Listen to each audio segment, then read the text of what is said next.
Garrison are on a rescue mission. They are about to take down a group of mercenaries who have already killed 4 hostages and disposed of their remains. As they cannot locate the target, the troops receive a sit rep from their comrades that they will move to another location. Meanwhile, Ray finds the target area and hears the mercenaries talking inside a building.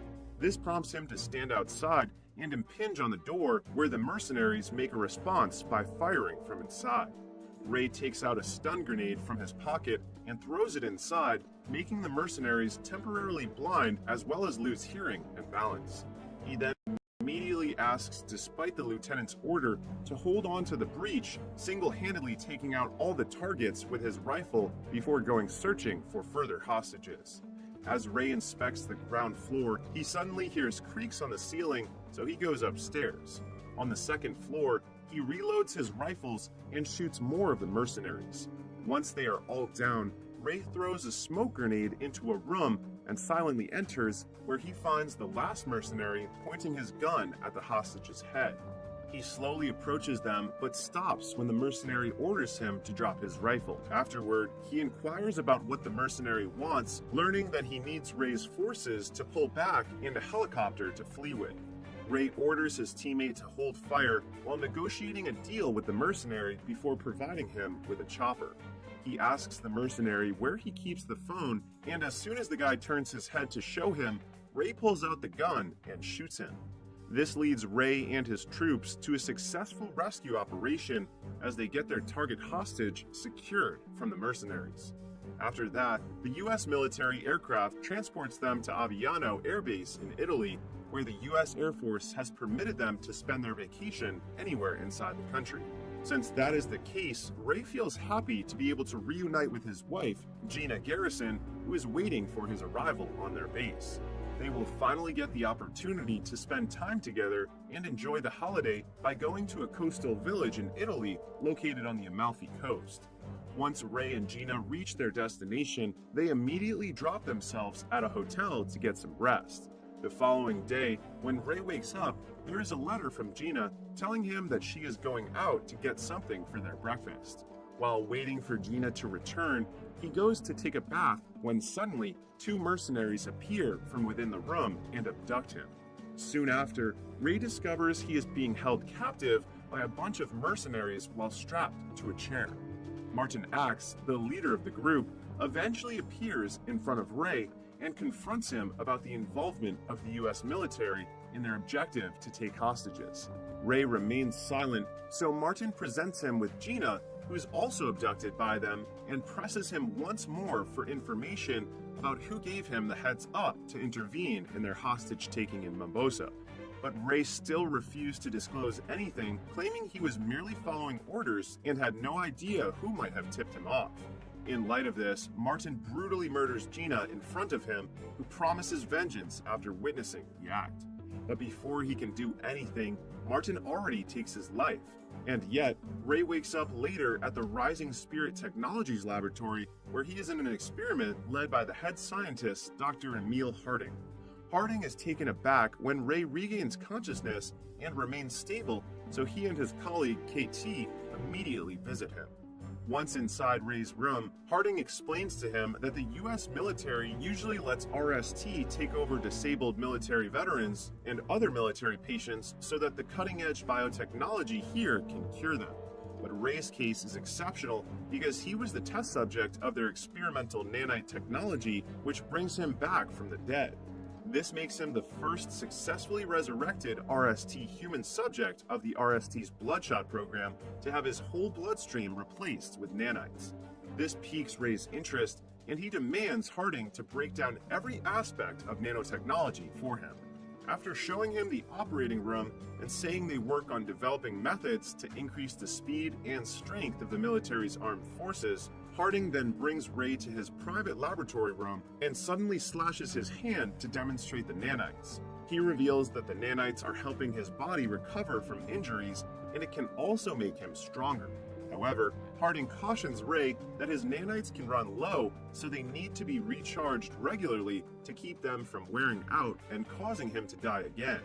As the demonstration is over, he brings Ray to the rehabilitation center introducing him to fellow patients like former U.S. Army Ranger Marcus Tibbs, who enhanced his sight with ocular prosthetics, and former Navy SEAL Jimmy Dalton, who engineered his feet. Even though Ray has already met KT, a female ex-swimmer for the United States Navy, Harding introduces her again, saying that KT's enhancements are her larynx and trachea, which allows her to breathe through clavicle-mounted respirations. Later at night, Ray struggles to sleep because he dreams of Gina and Martin and gets out of bed. He goes to the rehabilitation facility to work out, but stops when he sees KT taking late-night diving. They chat and both decide on having a drink to relieve themselves from trouble sleeping. While imbibing, Ray unexpectedly hears the music Martin played while killing them, and he is immediately taken back to the moment when his wife was murdered. This prompts him to leave the RST and seek revenge for Gina's death by killing Martin. He hacks into RST's system with his nanites and utilizes the information to pinpoint Martin's precise location. When Ray learns that he is in Budapest, Hungary, he doesn't waste much time getting there and killing everyone connected to Martin, including the security personnel. Meanwhile, Harding observes Ray on the RST computer screen, witnessing firsthand how effectively Ray dispatches his targets. It is then revealed that Harding plots on making the Bloodshot program successful and eliminating every former associate who betrayed him, using Ray as his weapon. Therefore, he issues an instant order to KT, Tibbs, and Dalton to take Ray back to the facility. Once Ray returns, Harding puts him to sleep and orders Eric, his co-scientist, to begin resetting his nanites and alter his recollection of Gina's death, replacing the person who kills her from Martin to a person named Nick Barris. KT protests this plan of Harding, but he ignores her and even threatens to shut her enhancements down if she tries to get in the way. When Ray awakens again with no memories, Harding pretends to be surprised again and begins reintroducing RST and the new developments in his body. As Harding continues to speak, Ray starts recalling Gina's death, in which he accuses Barris of kidnapping and brutally killing her. Livid, Ray leaves the RST again and follows Barris to East Sussex using his nanites. However, as Harding observes Barris's hideout via computer, he becomes suspicious seeing an unfamiliar man conversing with Barris. So he asks Eric about him and learns that he is Wilfred Wiggins, a skilled programmer and an open source contributor to many of his innovations, including the nanites. This alarms Harding and KT, but their worries escalate when they find out that Wiggins is ordered by Barris to come here because Barris can't stop panicking, knowing that Harding will send someone to kill him. He forces Wiggins to place an electromagnetic pulse bomb that can incapacitate Ray in the room. Wiggins then sets it in motion and hands Barris the remote, telling him to wait until the EMP bomb is fully charged before detonating it. Once Barris fully notes the instruction, he orders Wiggins to leave and return to his office. Harding immediately orders Ray to stay away from the place, but something is intercepting their signal. Meanwhile, Ray finally reaches Barris's office and starts accusing him of the murder of his wife, which makes Barris confused, explaining that he is not involved with the murder and the RST is probably lying to him. But with his rebooted memory, Ray refuses to believe Barris and unhesitatingly shoots him. He then attempts to leave the office when suddenly Wiggins activates the EMP bomb using the other remote control. As a consequence, Ray's nanites shut down, breaking his connection to the RST. When Ray falls to the ground, Wiggins immediately takes him to his office, where he uses higher voltage to wake him up and make his nanites function again. Once Ray awakens, Wiggins clarifies that he is not an enemy and proves it by taking off the bonds on his hands. Seeing that Ray is persuaded, he flips the lights back on and keeps eating his noodles while introducing himself to Ray and boasting about his extraordinary coding abilities. He also makes it clear that he is under duress to work for Barris. As Wiggins continues, a slew of conflicting recollections suddenly strikes Ray, in which the identity of the person who murdered Gina blurs. Ray then tells Wiggins about it, and Wiggins explains that RST resurrected him so they could manipulate him and kill every defector of Harding's creation. Now that Ray has figured out the truth, he attempts to return to the RST facility to take down Harding, but Wiggins refuses to release him, claiming that Harding will just take control of Ray and modify his memories to make it look like Wiggins was the one who murdered his wife. Ray then cuts his hand to release several nanites, showing it to Wiggins, and asks him to reverse engineer the nanites since he is confident in his ability to reprogram anything. Meanwhile, thinking that Gina is probably alive since his memory has been manipulated, Ray leaves for a while to track her down with a phone Wiggins gives him that can connect to a satellite and make the search easy. On the other hand, having lost contact with Ray, Harding presses Eric, demanding him to fix it. Eric, stressed out and frightened, finds the car Ray is riding. Harding then instructs him to tell Tibbs and Dalton to follow it. Concurrently, Ray finally finds out that Gina is in London and immediately visits her place. He rings the doorbell and Gina opens the door for him. It is a shock to Ray that she is still alive, but it comes as an even bigger shock to him when Gina says they broke up 5 years ago. She has put the past behind her and begun a new chapter in her life with her loved ones. Ray gets confused at first, but when he sees a child approaching Gina, he suddenly gets silent and leaves without saying goodbye to her. As Ray drives back to Wiggins' office, Tibbs and Dalton find him and intentionally crash their vehicle into Ray's car. Ray jumps out of the car immediately, but Dalton quickly electrifies his nanites by shooting him. Dalton then attempts to fire again, but Ray exerts all his strength to recover his nanites and throws a piece of steel at him. Afterward, Ray flees the area while Dalton grunts in frustration as he cannot catch him. Pissed off, he orders Tibbs to find Ray's location before he drives off to get him again. Tibbs then activates every tracker in the sky, and once he tracks him down, he signals Dalton and keeps providing pins detailing Ray's whereabouts. Dalton catches Ray on the road, but both of them are driven over by a truck, and Dalton's robotic legs break. Conversely, Ray's cybernetic upgrades keep him from ever getting hurt. Ray then rushes over to attack the vulnerable Dalton, but Tibbs thumps a jackknife across his back, rendering him unconscious. Afterward, they take Ray back to the RST laboratory to reset his nanites and modify his memories. After re-establishing contact with Ray and seizing control over him once more, Harding orders KT to capture and kill him to prevent the exposure of the Project Bloodshot, but KT refuses to follow his order. However, Harding deactivates her enhancements and reminds KT that he has the means to eliminate her at any time if she ever again refuses to cooperate.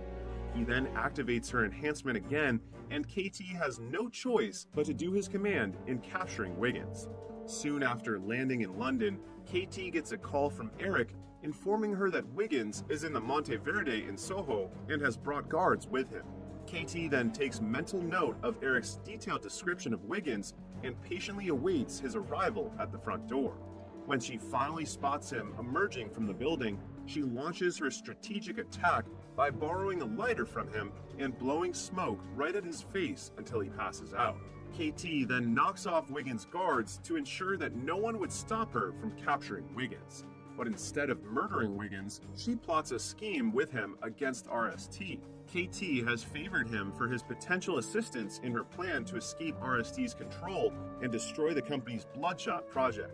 A while later, she returns to the RST facility alone and tells Harding that Wiggins managed to escape since he was anticipating her arrival.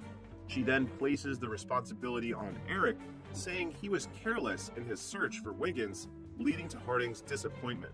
Having exhausted all other options, Harding implements his backup plan, which entails giving Eric strict instructions to implant in Ray's memories that Wiggins must be killed. This prompts KT to storm out of the laboratory and immediately proceed to the control room, where she disrupts Ray's reprogramming process. She alters the sim and connects it to Wiggins' computer to let him do the rest. On the other hand, Harding quickly realizes that KT has tampered with the simulator and rushes to the command center to stop her. But it's too late. Wiggins has already gained access to the RST administration and takes complete control of the awakened Ray.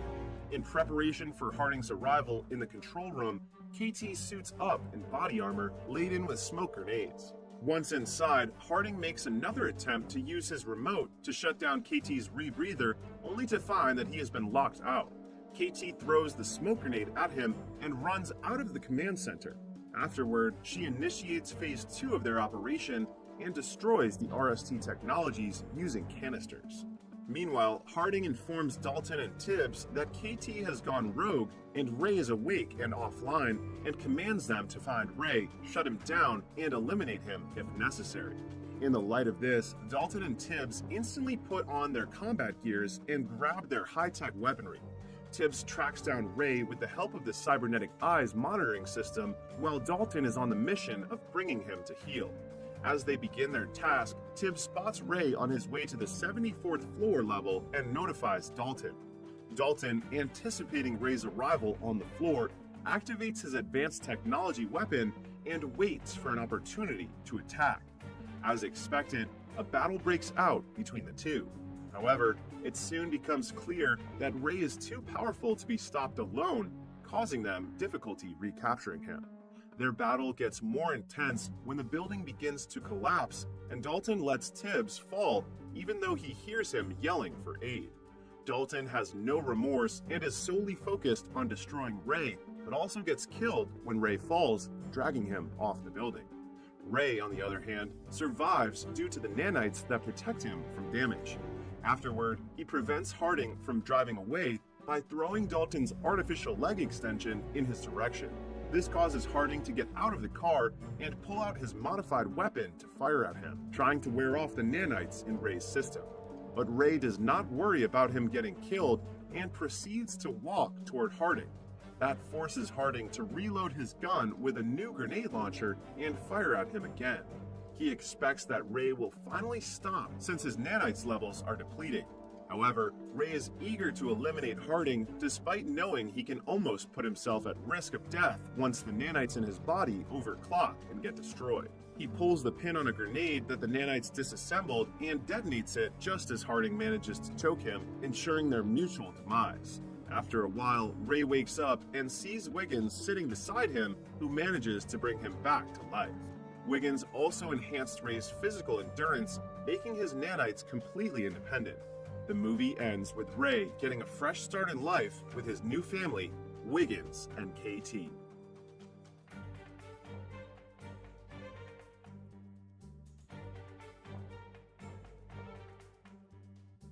"800 years ago, Calder and his friends are working as witch hunters, looking for the witch that has cursed their town with the Black Plague, which has killed dozens of families. When they make it to the center of the forest, they discover the Witch Queen is behind this, and she kills the first soldier by summoning a swarm from his mouth. Then she brings up a few undead to attack them, and Calder immediately lights his sword on fire to keep them at bay. A fierce battle ensues, and while his friends defend themselves from the evil creatures, Calder goes after the queen, only to find a toy on the ground that reminds him of his dead family. Calder realizes this isn't real, and when he snaps out of the illusion, he begins fighting the Witch Queen directly. The queen pushes him through a hole on the tree and traps him with her roots, but Calder lights the sword again and starts a huge fire. Then he stabs the queen to kill her. However, as she dies, the queen curses Calder with immortality so that he'll forever live with his suffering loneliness. In modern day, Calder is still alive and working as a witch hunter. Currently he's on a plane, and when he breathes against the window, he sees a symbol indicating the presence of magic.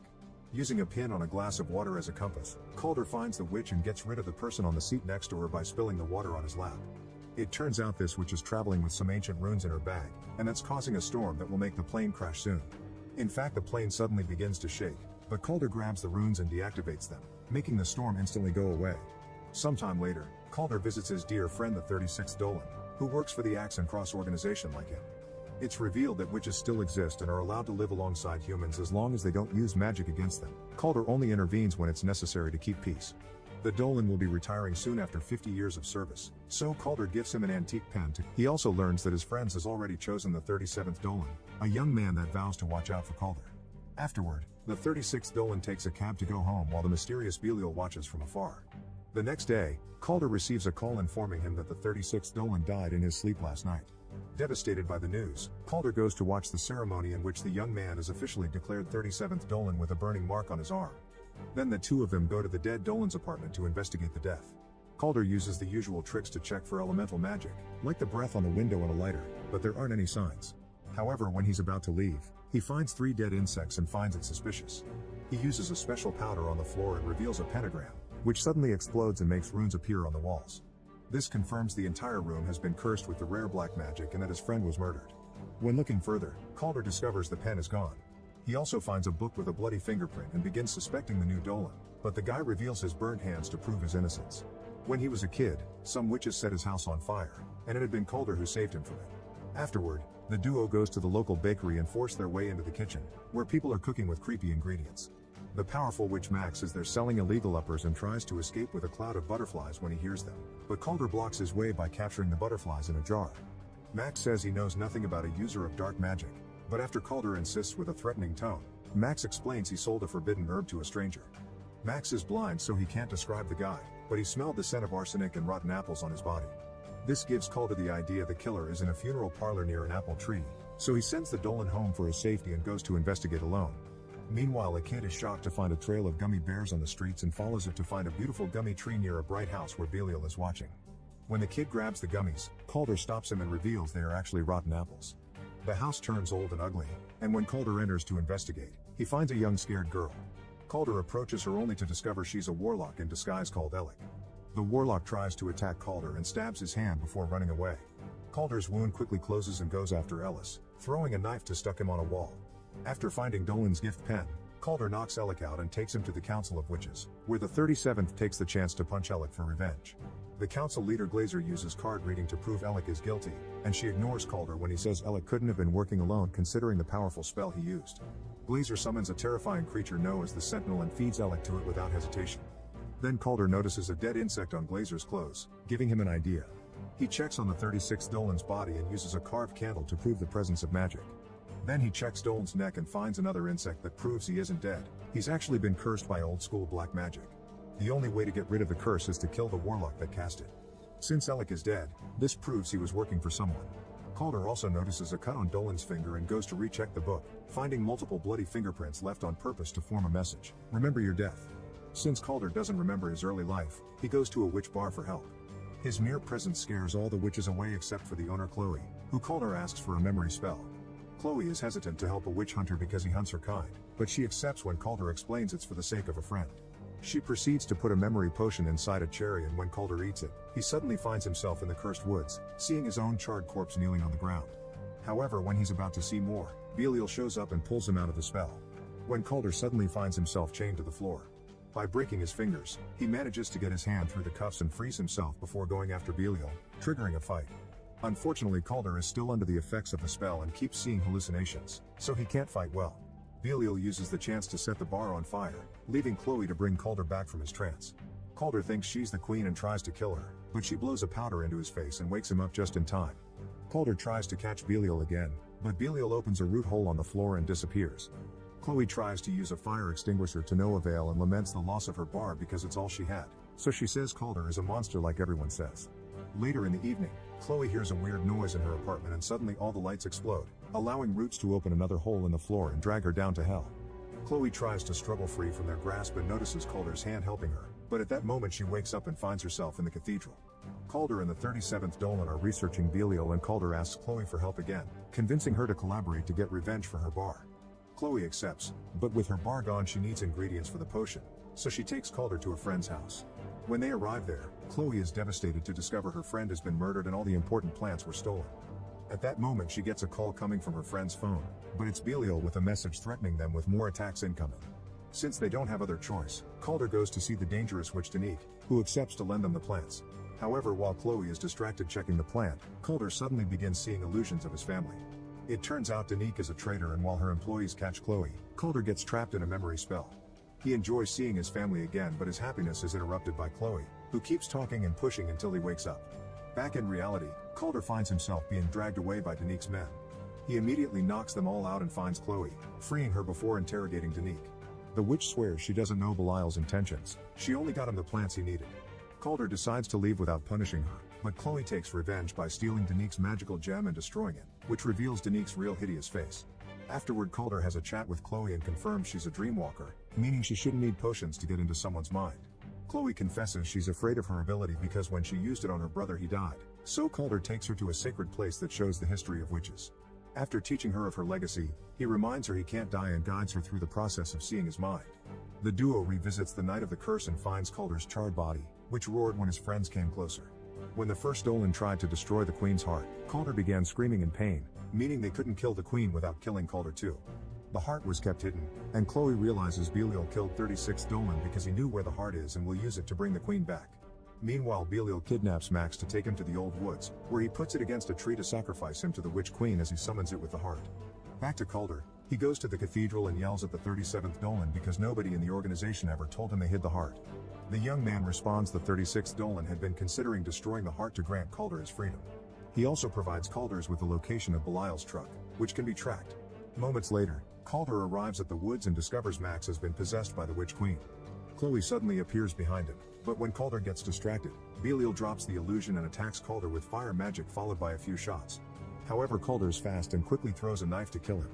The queen uses this distraction to stab Calder with a root and retrieve the immortality, explaining she hadn't gifted it to him. He has just been keeping it safe until she could regain her body. Max loses his shape and transforms into the queen, who attacks Calder with a magic swarm, but when Calder responds with a shot, she disappears into the tree.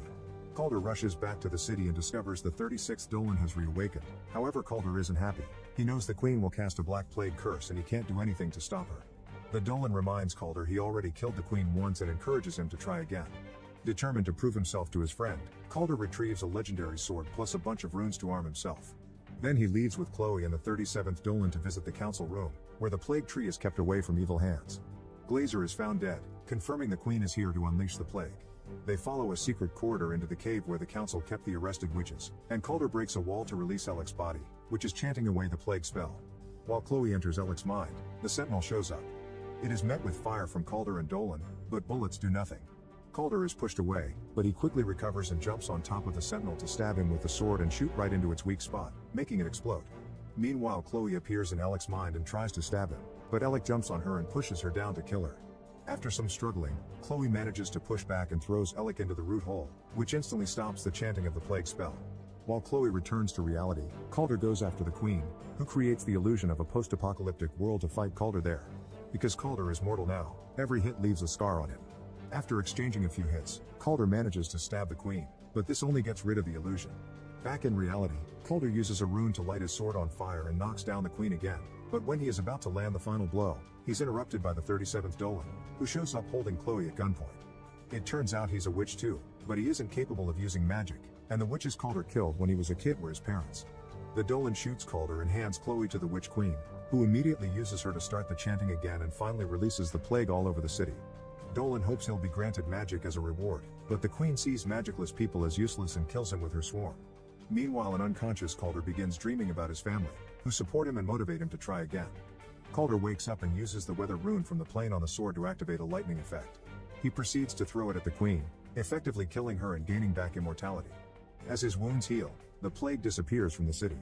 The queen's body crumbles in ashes, but the heart is still beating. Calder wants to stab it, not caring about his own future, but Chloe stops him by explaining the world still needs him to keep fighting witches. She also promises she'll keep the heart safe and won't let him be alone again. Sometime later, Calder tells the 36th Dolan that he won't work for the organization anymore, then leaves with Chloe to find their next adventure.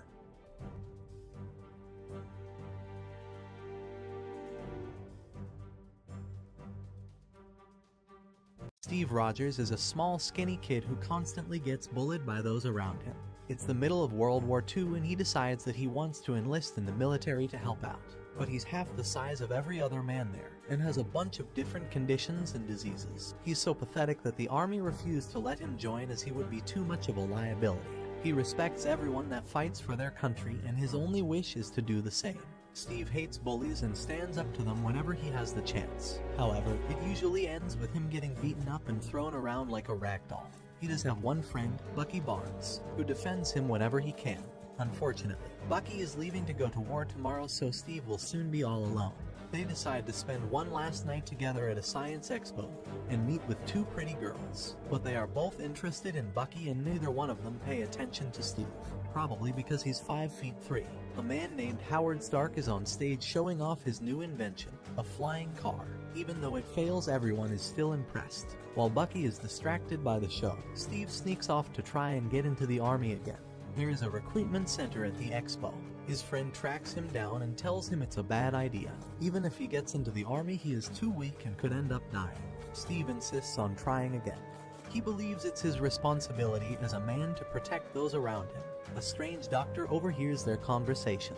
and when Steve tries to enlist, the doctor enters and starts asking him questions. He finds out Steve has applied to join the army over 5 times and wants to know why he wants to kill Germans so badly. Steve explains that he doesn't want to kill anyone and just hates bullies. The doctor decides to give the skinny kid a chance and approves his enlistment form.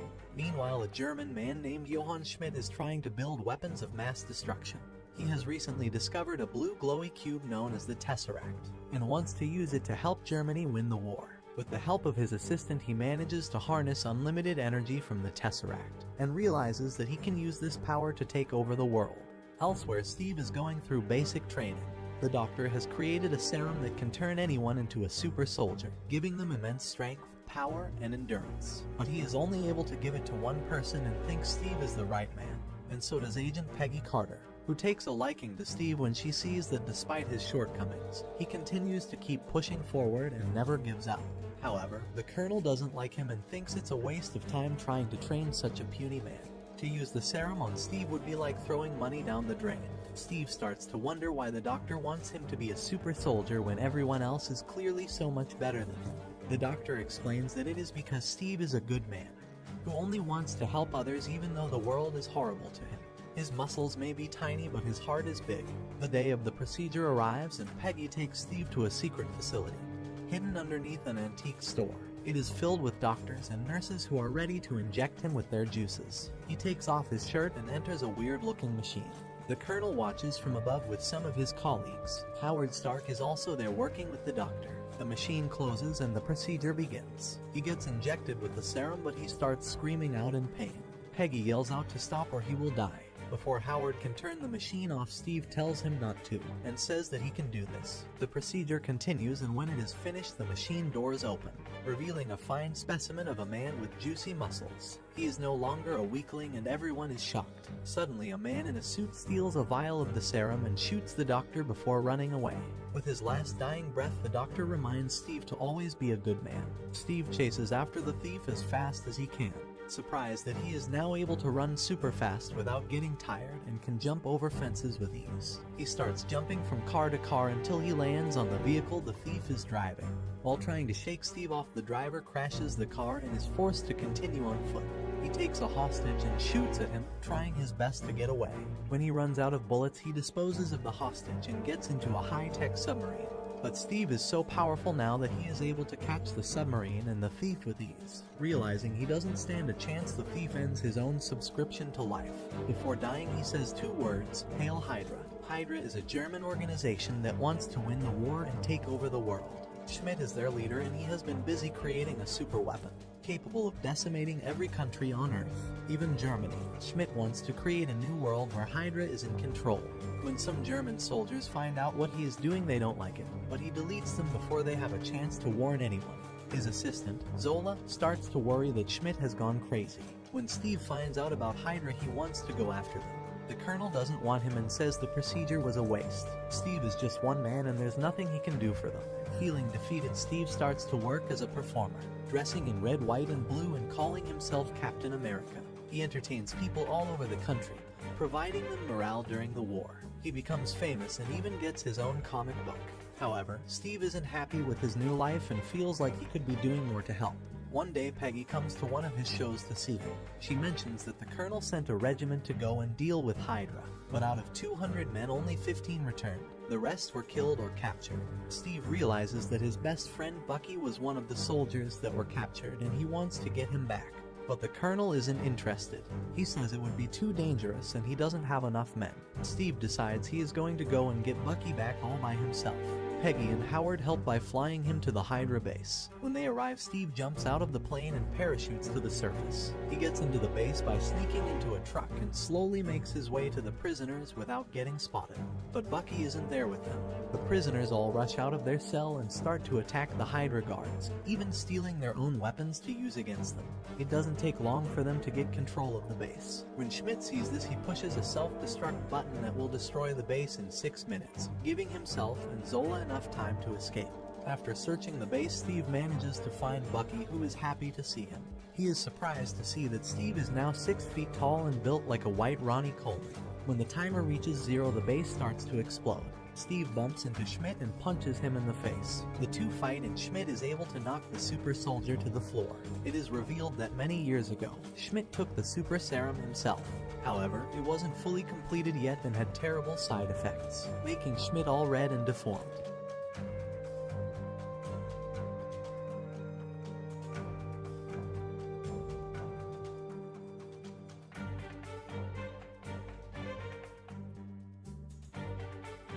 Then he takes an elevator to the roof where he flies away, leaving Bucky and Steve to die in the burning building. A while later, the Colonel and Peggy start to worry about Steve and believe that he is dead. Suddenly, a group of soldiers emerge from the forest. It's the regiment that were originally captured, with Steve and Bucky at the front, leading them. They are all still alive, and the Colonel is happy to see them.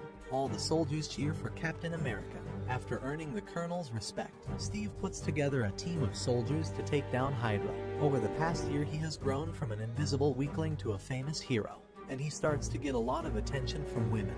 One of them even kiss him, which makes Peggy jealous. He talks with Howard about designing a new Captain America uniform and even gets a new shield, made of vibranium, the strongest metal in the universe. With his new team, he travels to Hydra bases all around the country, taking them down. He is finally the soldier he always dreamed of being. His next mission is to hijack a Hydra train and capture Zola. Using a zipline, he lands on top of it and sneaks inside with Bucky. The two of them get separated and attacked. Using his new shield, Steve is able to take out a metal man with no problems, but Bucky is being cornered. Steve helps him out, and together they are able to defeat the Hydra soldiers. However, another metal man appears out of nowhere and shoots them, blowing a hole in the train. Steve knocks him out using his shield, but Bucky is hanging off the train. He tries to save his friend, but the railing snaps, causing Bucky to fall to his death. Even though Steve lost his best friend, the mission was still a success. They have captured Zola, and the Colonel interrogates him to find out information about Hydra. It doesn't take long for Zola to snitch on Schmidt. He tells the Colonel all about his plans to take over the world. Tomorrow, he plans on using his weapons of mass destruction to destroy every major city on Earth. Elsewhere, Steve mourns his friend while Peggy comforts him. He says that he is going after Schmidt. He's not going to stop until all of Hydra is dead or captured. Schmidt is in the final Hydra base, which is hidden in the Alps. The next day, Steve rides there on his motorcycle looking for revenge. He takes out some soldiers and a tank, then he crashes his bike into the front door, blowing it up. He does his best, but there are just too many soldiers and he gets outnumbered. They capture Steve and take him to Schmidt, who beats him. Bullets fly everywhere as Hydra tries its best to survive. Schmidt realizes his plan is falling apart and starts to fly away on his superjet. The Tesseract is on the plane, and with it he can rule the world. Steve runs after him, but he isn't fast enough. Fortunately, the Colonel and Peggy arrive just in time to offer him a ride. Using the car, they are able to catch up to the plane before it takes off. Steve gives Peggy a sloppy kiss before jumping onto the wheel, safely making it onto the plane. He sees a bunch of bombs which are all labeled for different cities. If he doesn't stop Schmidt, a lot of people are going to suffer. He makes his way to the cockpit where he finds the Red Man. The two of them get into an intense fight and almost cause the plane to crash. But luckily, Schmidt manages to put it into autopilot. He then shoots at Steve, gloating about how he will be victorious. Steve dodges his bullets and throws his shield, which hits the bony demon and also the Tesseract, causing it to malfunction. Schmidt picks up the cube, hoping to fix it, but it starts to burn through his hand. The Tesseract is too powerful and he never should have messed with it. A wormhole opens up above the two of them and Schmidt gets sucked in, leaving only the cube behind. The Red Skull has been defeated, but Steve still has to deal with the bombs and he doesn't have a lot of time. He realizes that he is going to have to crash the plane. It's the only way. He talks with Peggy over the radio and explains everything to her. She's really upset as she enjoyed their sloppy kiss earlier. Steve crashes the plane into the Arctic, saving the world but sacrificing himself. World War II ends and everyone is happy. However, after years of searching, no one can find Captain America's body or the plane that he crashed. It got lost in the ice, until 66 years later when his body was found frozen. And surprisingly, he was still alive after all this time. After being unfrozen, he wakes up in a hospital in New York and is greeted by a cute nurse. He quickly realizes that something isn't right and tries to leave the hospital. When he realizes it was fake, he runs into the street where he is shocked by what he sees. He was in the year 1945, but now all of a sudden it is 2011 and everything is different. A black guy in an eye patch comes along and explains to Steve that he has been asleep for almost 70 years. The movie ends with Steve realizing that this is all real and his old life is gone.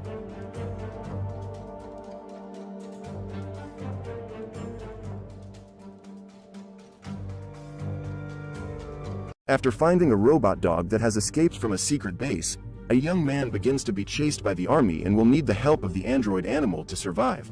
Today we're going to recap AXL. At Crane Laboratories, a company that supplies weapons to the army, the chief designer named Andric is trying to create a war dog called Axel, when during the first phase of testing, the prototype goes out of control and ends up escaping from the lab. To retrieve it, the man asks the assistant engineer to release the drones that begin searching for the lost creature.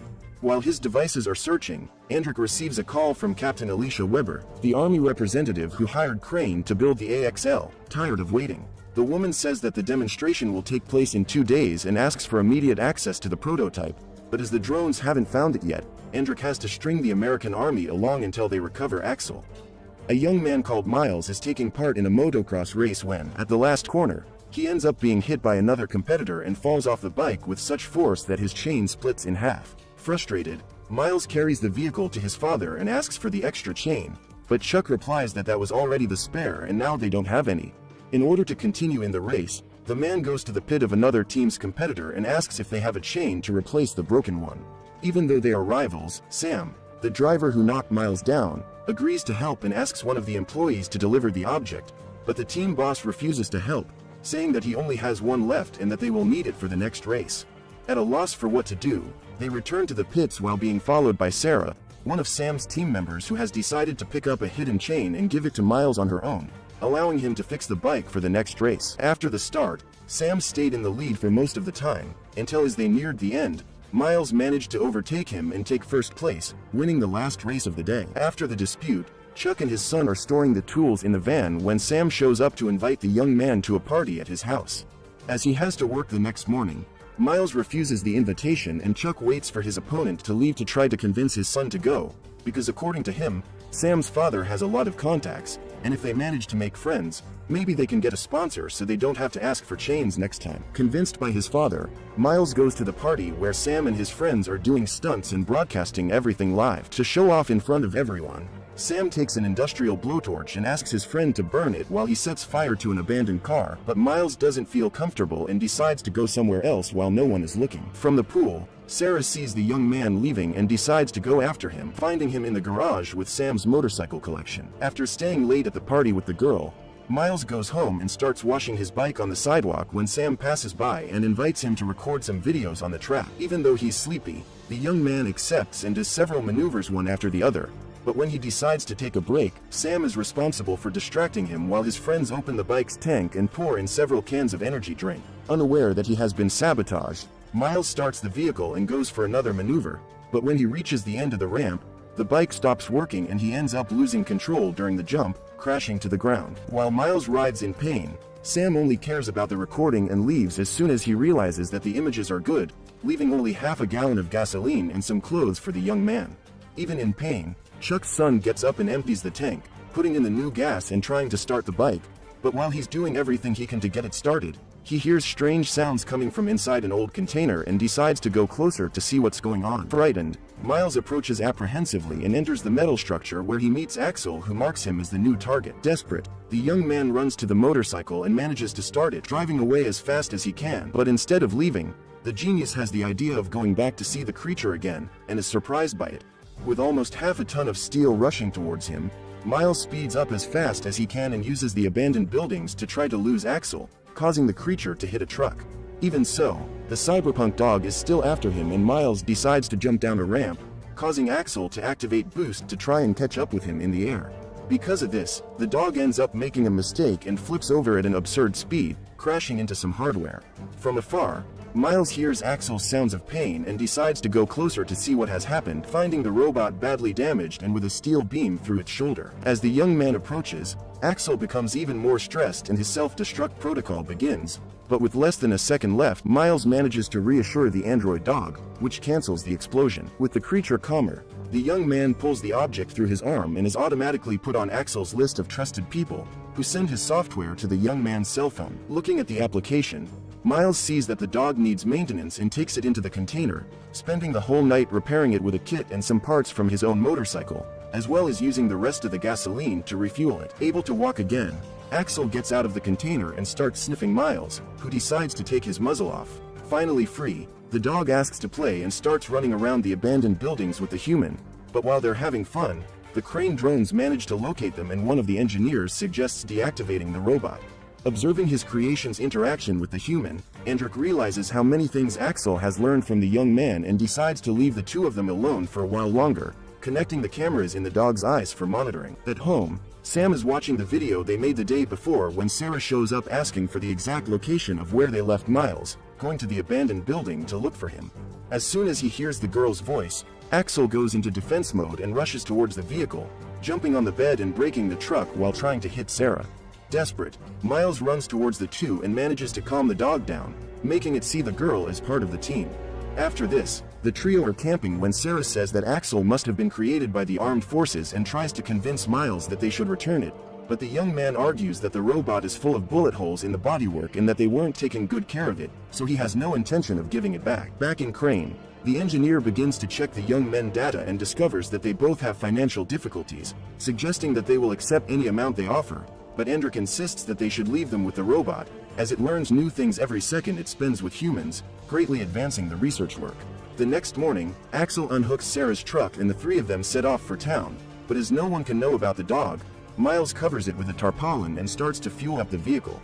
While the young man scavenges coins from the glove compartment, Axel hacks into the pump system and releases the fuel, filling the tank without them having to spend a penny. To top it off, the robot hacks the ATM and makes it spit out all the bills inside, giving them more than $1,000 and forcing them to flee before they attract the attention of the police. At home, Sarah's mother asks Sam if he knows where her daughter is and the young man shows her location in real time, offering to go there himself to see if she's alright. Unaware that Sam is coming, the girl takes Miles and Axel to an abandoned building where she usually does graffiti and tells them that the robot can be hidden there. Impressed by the drawings, Miles asks Sarah to show him some more of her art and the girl decides to graffiti a feather, which ends up making Axel assimilate the figure with Crane's symbol and start projecting a sort of instruction manual on the wall. After the hologram ends, the robot ejects the admin control and Miles places his thumb on the fingerprint reader that pierces his finger, using the blood to pair him as the new admin and owner. Just then, Sam arrives at the place and Sarah asks the others to hide while she talks to him, but during the discussion, the spoiled teenager starts to get aggressive with the girl and Miles shows up to defend her. For no reason, Sam starts making fun and tries to punch him, but the young man manages to dodge and Axel jumps on the aggressor. With Sam immobilized, Miles asks the robot to take him to the truck and starts threatening him never to go near the girl again, leaving Sam terrified. After making him promise to leave everyone alone, Miles allows him to leave and thanks Axel for defending him, but Sarah is not at all happy with what has happened and starts saying that he has ruined her life. According to the girl, her mother works for Sam's family and they both live in his house, so now he can fire them and they'll have nowhere else to go. Understanding the complexity of the situation, Miles asks her to go after him and try to apologize, but Sarah rejects the idea and says it's better that they resolve the Axel situation first. She suggests they go home and tell Chuck what's going on, but for some reason Miles decides to leave the robot alone even though Sam knows its location. At home, the two explain to Chuck everything they've discovered about the dog, while Sam takes his friends to do a live show of the robot for everyone. With a gallon of fuel, the young man starts whistling and manages to get the robot's attention, but as Miles has asked him not to hurt Sam, Axel doesn't take any aggressive action. Apprehensive, Sam asks his friend to record, while he makes a trail of gasoline in front of the dog.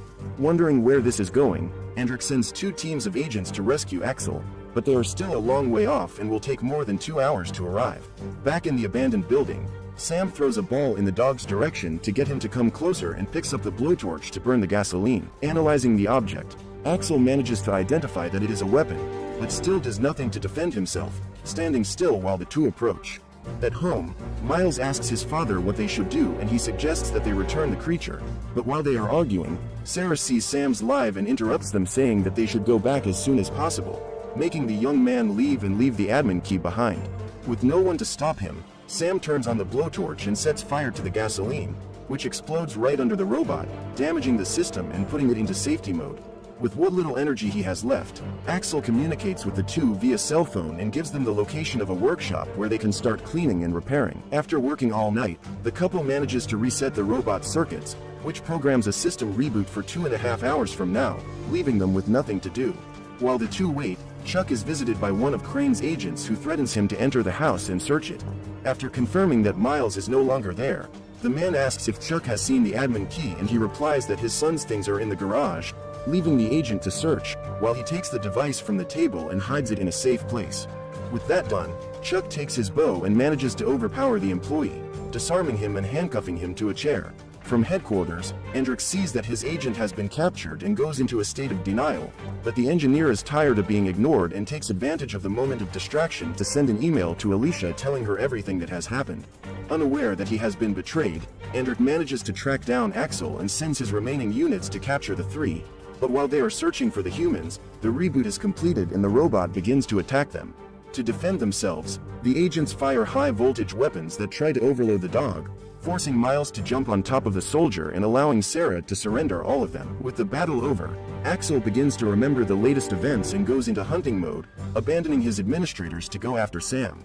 Unaware of the danger he's in, Sam stops at the gas station with his friends and is soon overtaken by the dog, who is watching everything from the roof, but soon realizes that something is wrong and manages to leave the place before being attacked. So the young man goes straight to a party and starts broadcasting everything live when the cameraman sees Axel on top of the trailer. Panicked, everyone runs for their lives, while Sam decides to hide under a vehicle, but ends up being spotted and does his best not to be crushed by the robot's footsteps. While he's trying to dodge, Miles and Sarah arrive on the scene and distract Axel, allowing Sam to run up to the flamethrower and use it to defend himself. However, the torch runs out of fuel after a few seconds and the robot can attack again, forcing Miles to jump in front of it to save the bully. Hearing his admin's voice, Axel finally manages to calm down and comes out of hunting mode, but before they can leave, they are met by drones that stick to the robot's body, electrocuting its bodywork and leaving it incapacitated. As Sam flees, Crane's agents appear and handcuff both Axel and the humans, knocking them out and taking them to their laboratory. Without access to the prototype because of the key, Andrick asks Miles where the access is and shows Sarah tied to a chair, saying that if he refuses to cooperate, neither of them will get out alive. At that moment, he orders the engineer to bring the girl to them and creates a force field around her, warning that if she leaves the delimited area, Axel is programmed to attack without mercy. Desperate, the girl runs out of the box and manages to grab a flashlight without getting bitten, using the light to draw a feather like the one she made on the wall. Even reprogrammed, Sarah's movements make the robot remember them again and break free of its restraints, allowing the humans to flee while it confronts Andrick. Despite being its creator, the man no longer has any control and runs outside, where he is surrendered by the armed forces.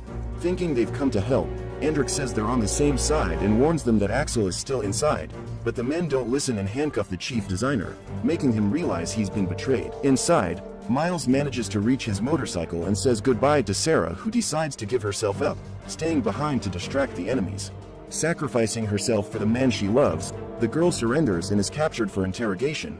But while the soldiers put the handcuffs on, Miles takes advantage of their distraction and jumps out of the building, fleeing in a northerly direction while the army uses helicopters and other resources to catch up with them. While fleeing through the mountains, Axel begins to scan the terrain and discovers that they are heading straight for a cliff and that if they don't stop in time, they will fall more than 180 meters.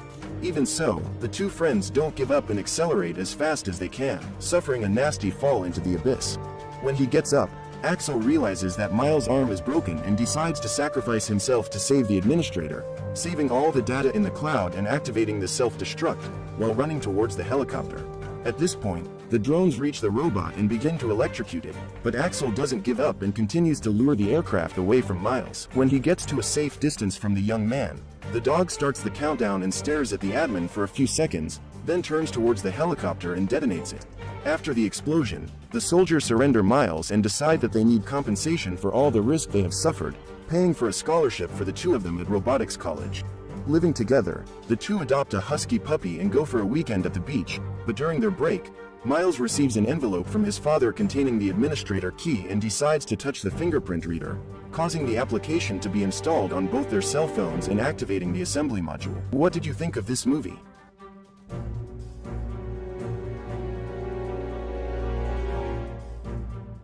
Did they finally kill Superman? Stay tuned to find out. Welcome back to our channel, guys. Today we will be recapping the movie, Death of Superman. Spoiler alert, watch out and take care. The film begins in the Metropolis City Hall, where the cops are trying to stop a notorious group called the Inter Gang from kidnapping the mayor. The gang disposes of the cops with their advanced weapons, but just as they are about to start celebrating, our favorite Red Cape hero shows up just in time. Superman flies in and single-handedly stops them in their tracks. He defeats the gang and their leader Mannheim and heroically states that no one tears his city apart and gets away with it. Later Cyborg discovers that the gang's armor was designed by Apocalypse Technology, so he offers to take it to his father who knows this stuff, for further information. During an interview with the Daily Planet's reporter Lois Lane, Superman presents the rocket that brought him to Earth from Krypton, and in it they find a Kryptonian crystal with information. Superman activates the crystal and a man appears in a hologram claiming he is a Kryptonian AI designed to assist Kal-El and also keeping the history of all Kryptonian bloodlines. Later Superman flies Lois Lane back to the Daily Planet and then flies off. Then she enters the building. Inside the office, Lois Lane bumps into fellow news reporter Clark Kent, who she apparently is in a relationship with. Lane asks to meet Clark's parents and Clark reluctantly agrees, leaving Lane wondering if there really is something else she could find out about him. Later at Star Labs, Cyborg, Dr. Stone, and Dr. Irons are investigating the Intergang's piece of armor. Dr. Irons discovers the armor has traces from both Apocalypse and Earth, making it stronger. This type could only be made by Star Labs, Wayne Technologies, or even worse, Lex Luthor. Following this, Superman confronts Luthor, who is confined to house arrest, but he denies any involvement. Meanwhile, a Superman's fan, Captain Hank Henshaw, leads a team of astronauts aboard the space shuttle Excalibur when a boom tube sends a meteorite heading towards the shuttle. Elsewhere, Lex Luthor arrives at his Lex Towers in a bearded disguise where a doctor takes off his house arrest tag, which he mysteriously mounted with pieces of kryptonite in his lab. Luthor has gathered a team of the best scientists of this generation. From there, he watches as the team in space is preparing for the incoming asteroid, which seems to have something inside of it. As Henshaw waits for Superman's rescue, the shuttle is destroyed as the other scientists are scattered out into space while Henshaw's body remains unaccounted for. The meteorite crashes into the Atlantic Ocean. As it is monitored by Luthor's underground research facility, Luthor sends a deep-sea exploration team to trace the crashed object, and they encounter Atlanteans. However, both groups are destroyed by a strange creature that emerges from the wreckage. Luthor is fascinated by the creature, which survived the catastrophic entry into Earth, and he wonders if he could finally be competition for the Red Cape hero. Later, Cyborg reports to the Justice League about the Excalibur incident with only 3 bodies recovered, and Aquaman says his guards are investigating the impacted area. Superman also learns that Flash told his girlfriend about his real-life name and plans to marry her, but Superman is worried about the dangers involved if he tells Lois Lane his secrets. Later that